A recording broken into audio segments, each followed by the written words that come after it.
और बदले में मोदी जी इनके खिलाफ इनकम टैक्स नहीं होने देते, नोटबंदी के पहले इन लोगों को बता देते हैं और इनका काम करवाते हैं। ये आज मैं सबूत लेके आया हूं जी।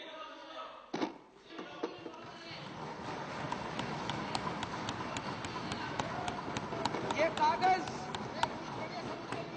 कागज मेरे कागज नहीं है जी, ये इनकम टैक्स डिपार्टमेंट के कागज हैं। इनकम टैक्स डिपार्टमेंट ने 15 अक्टूबर 2013 को आदित्य बिड़ला ग्रुप के ऊपर रेड हुई। उस रेड में इनकम टैक्स डिपार्टमेंट में रेड होती है, वो वहां से सारे उनके कागज उठा के लाते हैं। वापस आने के बाद इनकम टैक्स डिपार्टमेंट अपनी एक रिपोर्ट बनाता है उन कागजों के आधार पे, जिसको अप्रेजल रिपोर्ट कहते हैं। ये अप्रेजल रिपोर्ट है इनकम टैक्स डिपार्टमेंट की उस रेड की। उस रेड में उनके अकाउंटेंट से पूछा इनकम टैक्स वालों ने, अकाउंटेंट का नाम कोई सक्सेना था। सक्सेना ने कहा जी मैं हवाला का पैसा लेके आता हूं, मेरे बॉस हैं उनका नाम शुभेंदु अमिताभ है, वो जिसको कहते हैं फिर मैं उनको पैसा जाके बांट देता हूं। शुभेंदु अमिताभ बिड़ला ग्रुप के ग्रुप एग्जीक्यूटिव प्रेसिडेंट थे।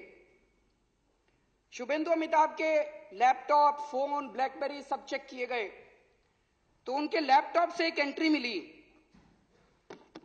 ये एंट्री है 16 नवंबर 2012 की। इसमें लिखा हुआ है गुजरात सीएम 25 करोड़ रुपए। गुजरात सीएम के आगे 25 करोड़ रुपए, ब्रैकेट में लिखा है 12 डन, 12 दे दिए, रेस्ट क्वेश्चन मार्क। तो शुभेंदु अमिताभ का स्टेटमेंट लिया गया, उनसे पूछा गया जी ये गुजरात सीएम का क्या मतलब है। उनका जो स्टेटमेंट है, ये स्टेटमेंट की कॉपी है जो शुभेंदु अमिताभ का स्टेटमेंट लिया गया। स्टेटमेंट में उनसे पूछा गया ये गुजरात सीएम का क्या मतलब है। गुजरात सीएम कौन था उस टाइम? नरेंद्र मोदी जी, 2012 में। तो उनसे पूछा गया गुजरात सीएम का क्या मतलब है। बोले जी गुजरात सीएम का मतलब है गुजरात एल्कली केमिकल्स। तो उनसे पूछा गया ये गुजरात एल्कली केमिकल कैसे हो गया, सी और एम का क्या मतलब है, दूसरे क्वेश्चन में पूछा गया। तो बोला जी गुजरात एल्कली केमिकल्स। तो फिर तीसरे क्वेश्चन में उनसे पूछा गया भाई क्या आपने इसके पहले कभी गुजरात एल्कली केमिकल की शॉर्ट फॉर्म गुजरात सीएम कहीं भी अपने नोट्स में इस्तेमाल की है या इसके बाद कभी की है? कहते ना। उनसे पूछा गया कि क्या आपकी कंपनी में कोई गुजरात एल्कली केमिकल को शॉर्ट फॉर्म में गुजरात सीएम लिखता है? बोला ना। तो ये उसके बाद इनकम टैक्स डिपार्टमेंट ने अपनी एनालिसिस की है, ये उसकी एनालिसिस की कॉपी है।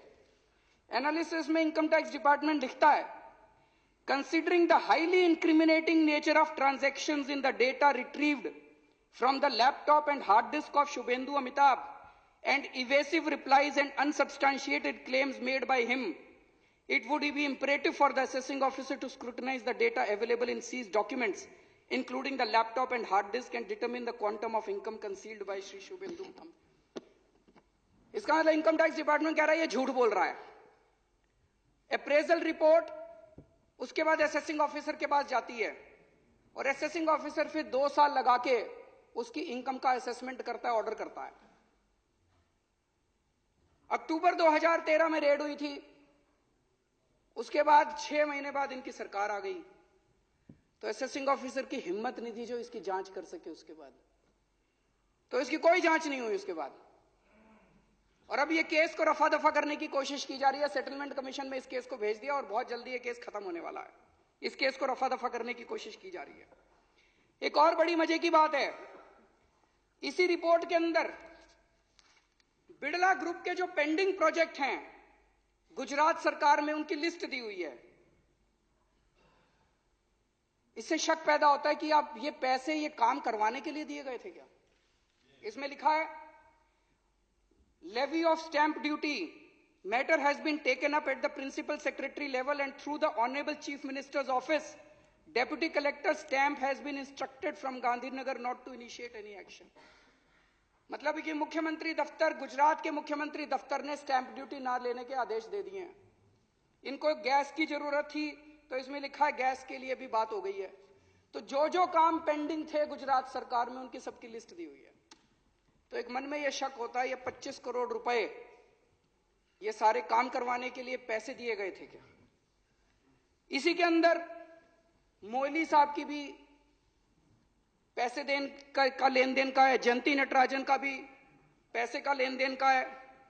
लेकिन सबसे बड़ी मजे की बात यह है, ये रेड हुई थी 15 अक्टूबर 2013 को। उस टाइम केंद्र में कांग्रेस की सरकार थी। कांग्रेस की सरकार को अगर नरेंद्र मोदी जी का नाम किसी इनकम टैक्स की रेड में मिला कि उन्होंने 25 करोड़ रुपए के लेन देन का बात है, तो कांग्रेस वालों ने तो पूरे देश में हमें हंगामा मचा देना चाहिए था। तब तक ये प्रधानमंत्री कैंडिडेट अनाउंस हो चुके थे, कांग्रेस वालों ने भी कुछ नहीं बोला। तो इसका मतलब कुछ ना कुछ तो डील हुई कांग्रेस और बीजेपी वालों के अंदर। कुछ ना कुछ कांग्रेस वालों को लगा होगा कि भाई अब इनका आना तो पक्का है, इनसे डील कर लो भाई, जब तुम आओगे तो रॉबर्ट वाड्रा का ख्याल रखना। तभी रॉबर्ट वाड्रा के खिलाफ कुछ हो नहीं रहा। ये तो पक्का बता रहा हूं, नरेंद्र मोदी जी का नाम है इसके अंदर। अभी एक और इसी तरह का इंसिडेंट हुआ। अगर ये एक ही होता तो लगता कुछ गड़बड़ है। 22 नवंबर 2014 को सहारा के यहां रेड हुई। एक कमरे से 130 करोड़ से ज्यादा का कैश मिला। वहीं पे कुछ कागज मिले, उन कागजों में भी नरेंद्र मोदी जी का नाम है।